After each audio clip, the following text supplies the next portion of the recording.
The actual heart of God's word, जो prosperity को, जो समृद्धि को लेकर के बात कर रहा है, वो यही आपको और मुझे बोल रहा है कि prosperity dwells in the spiritual realm. क्यों बोलते हैं हम धन कमाने की सामर्थ्य हुआ परमेश्वर देता है? परमेश्वर हमें उस योग की, उस काबिलियत, उस गुणों से नवाजता है जो आत्मिक मंडल से हमारे पास में आते हैं। उन टैलेंट्स, उन स्किल्स को हम एक्वायर करते हैं।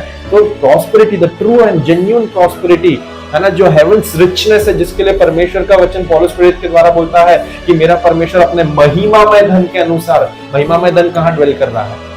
It is dwelling in the spiritual realm.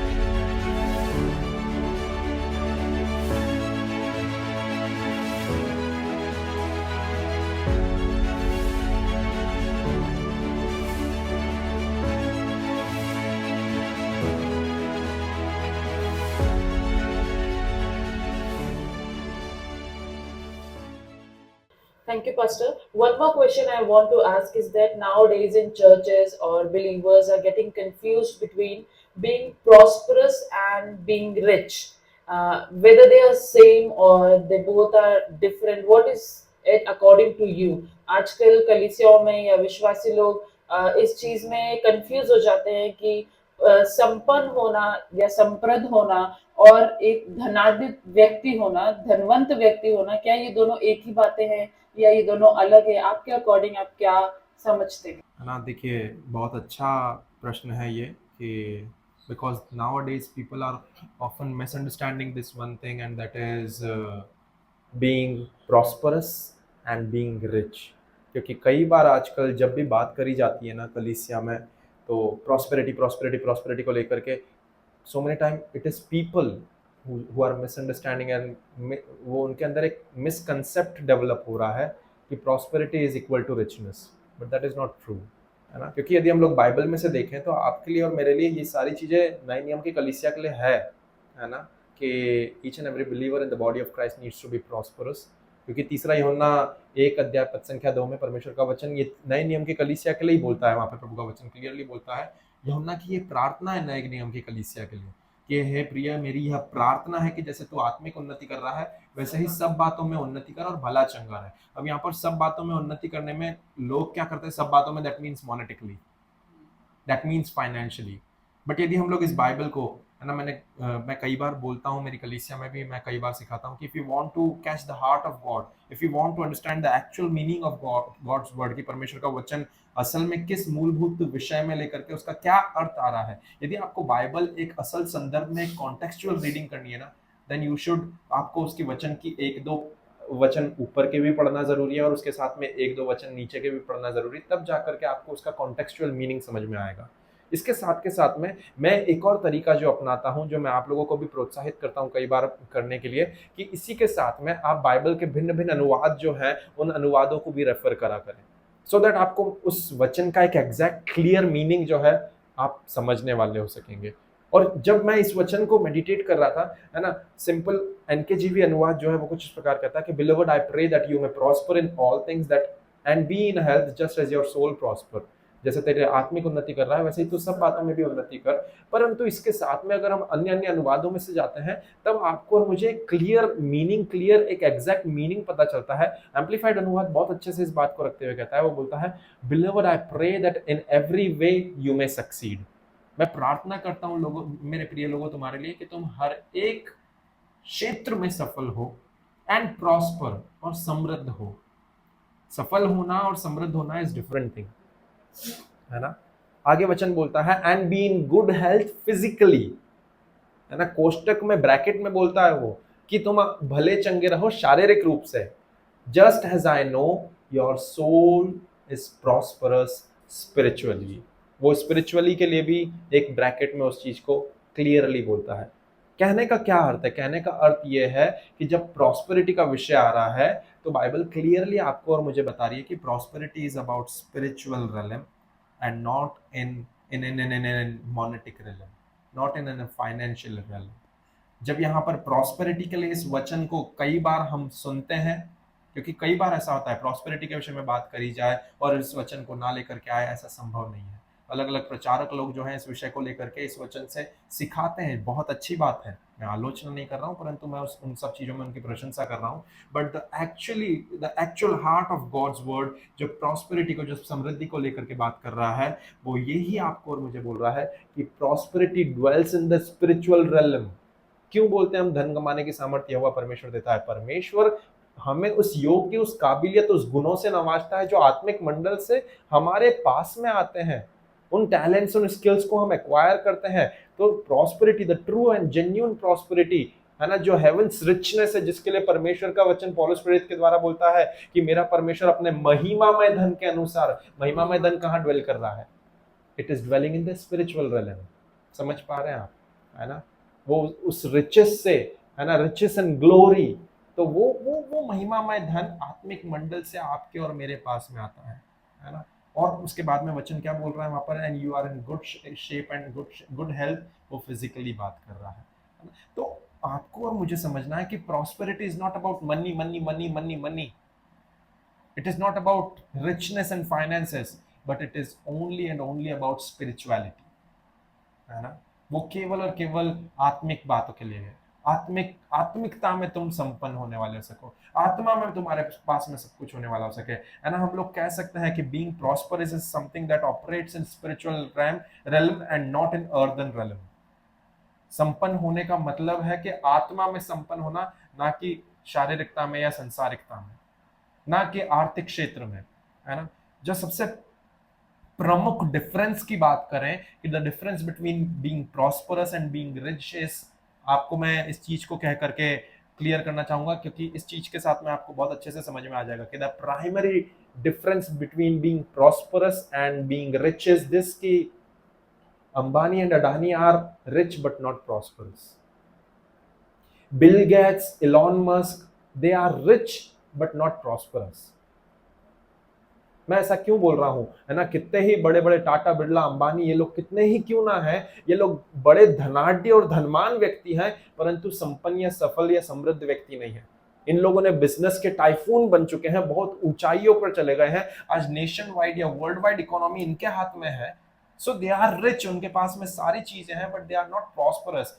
क्यों? क्योंकि आपका रिच होना, being rich means having an abundance of money, having an abundance of possession, property और material goods।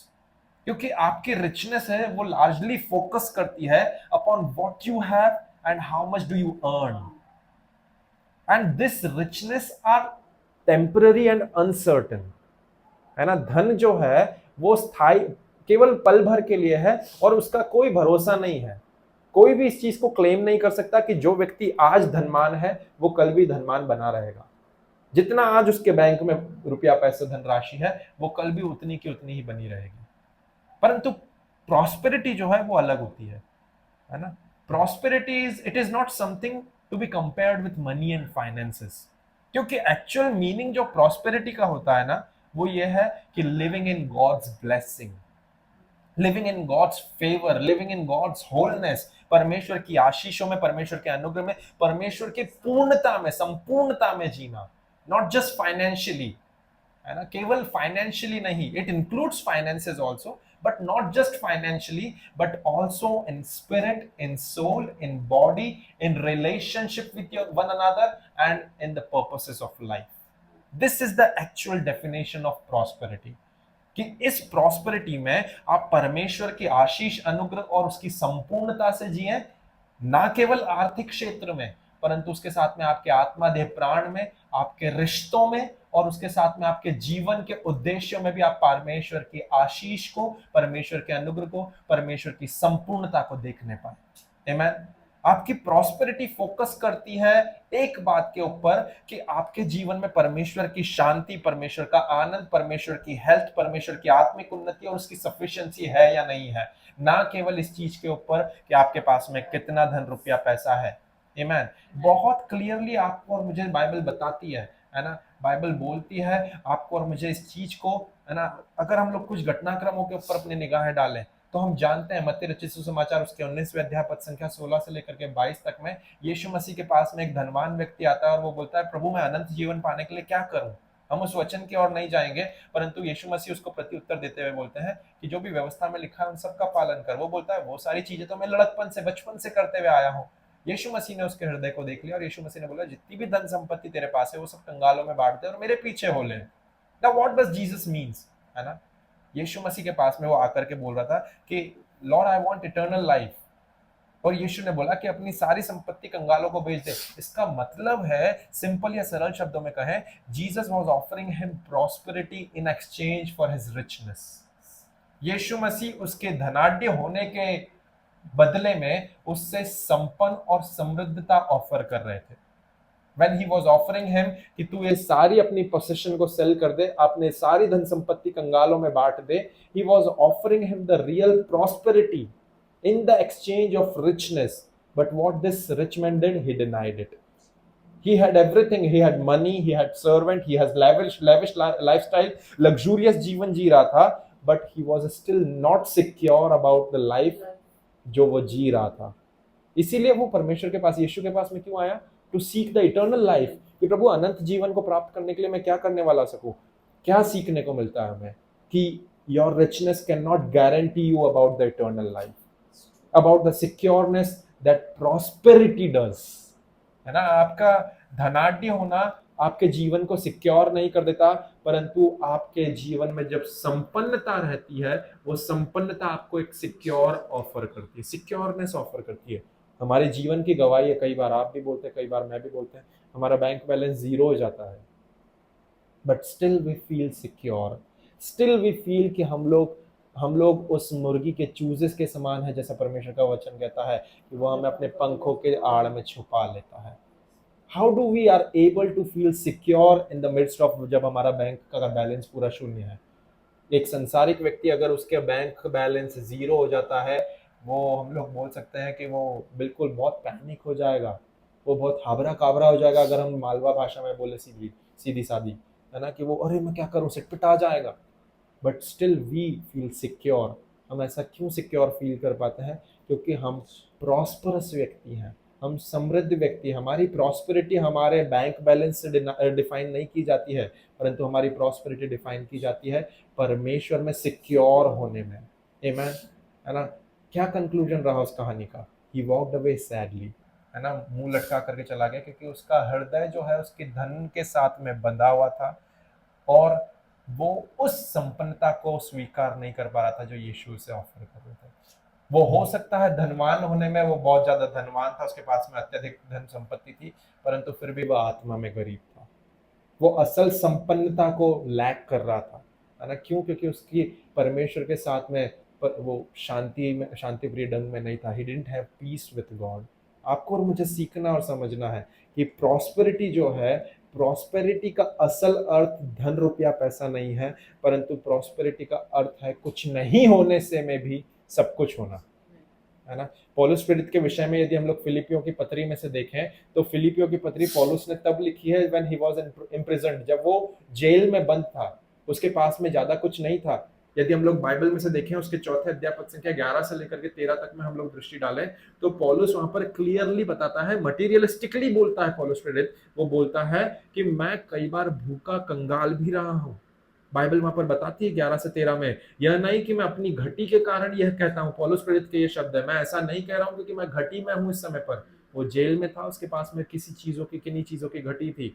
आगे वो ये भी बोलता है, क्योंकि मैंने ये सीखा है कि जिस दशा में मैं हूं उसी में मैं संतुष्ट हूं या संतोष हूं। वो कोई सी भी सिचुएशन में है, परंतु वो संतोष में है ना? मैं दीन होना भी जानता हूं और बढ़ना भी जानता हूं, हर एक बात में, सब दशाओं में मैंने तृप्त होना सीखा है, भूखा रहना और बढ़ना घटना सीखा है, क्योंकि जो मुझे सामर्थ देता है उसमें मैं सब कुछ कर सकता हूं।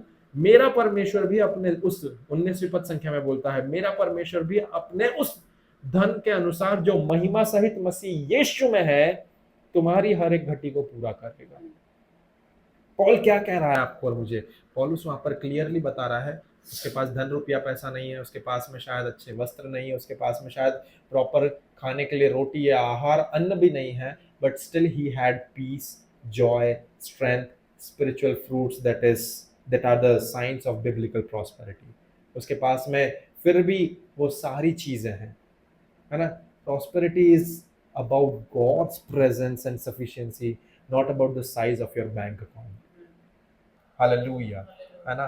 एक और कंट्रास्ट में यदि हम लोग देखें तो हम सुलेमान के जीवन को देख सकते हैं। जब परमेश्वर ने सुलेमान को बुलाया, राजा दाऊद के बाद में सुलेमान को अगला राजा इज़राइल के लिए नियुक्त करा, उसने परमेश्वर ने उससे बोला, बोले तू क्या चाहता है मैं तुझे दूं?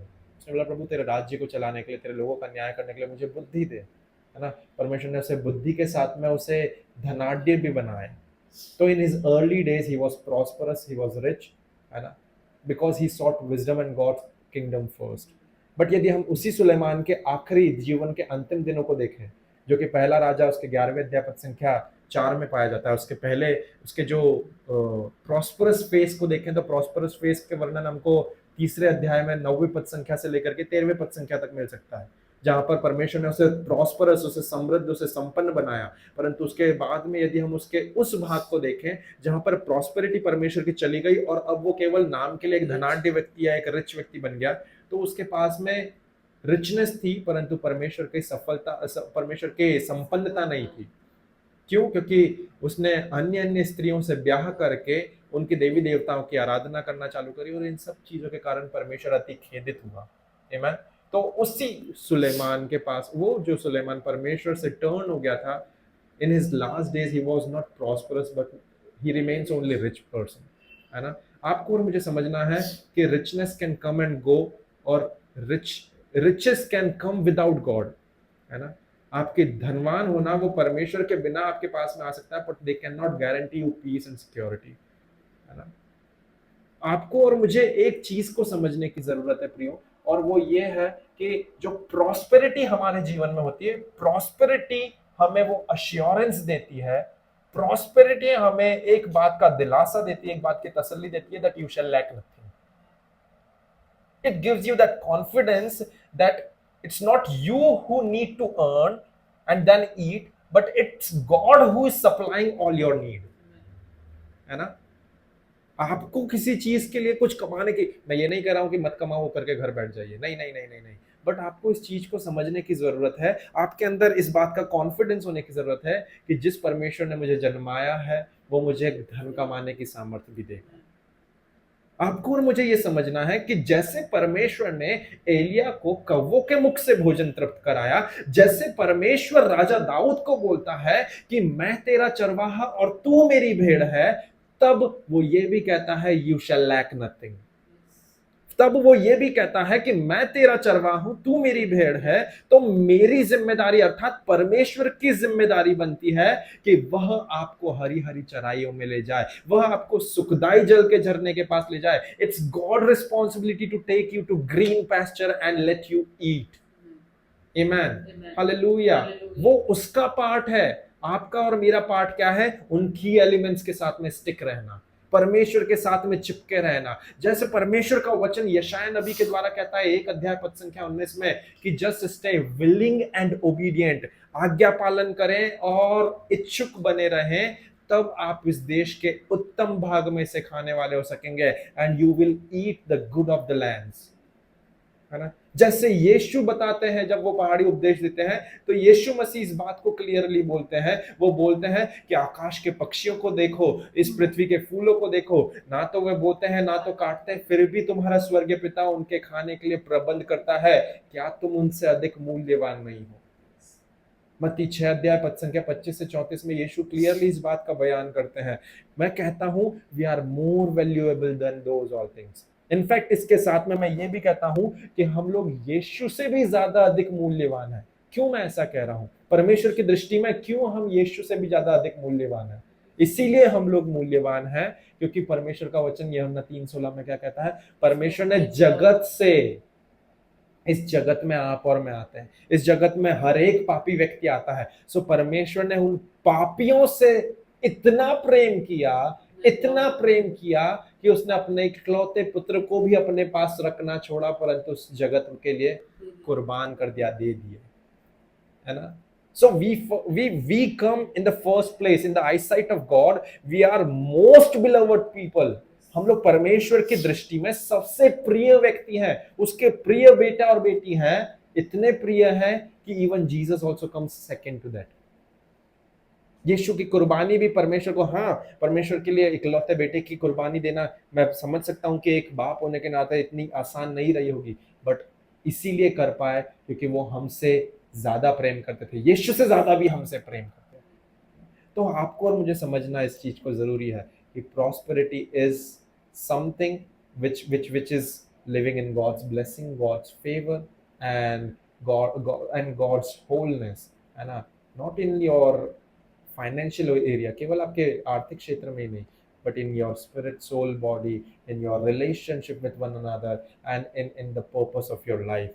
That is the basic difference. Prosperity is something that dwells in spiritual realm, and richness is something which largely focus upon how much do you have, how much do you earn. It always talks about monetary way, finances, and जो भी चीज आपके पास में धन रुपया राशि है। Richness cannot guarantee you eternal life and secureness, but prosperity does. That is the basic difference according to me, which the Spirit of the Lord helped me to learn. Thank you so much pastor. और मैं विश्वास करती हूँ हम सब ने परमेश्वर के वचन से बहुत कुछ सीखा है और एक क्लियर कॉन्सेप्ट हमने प्राप्त किया है कि धनाढ़ होना और संपन्न होना दोनों अलग अलग चीज है और कैसे हम परमेश्वर के वचन के द्वारा संपन्न हो सकते हैं। Thank you so much. Praise the Lord.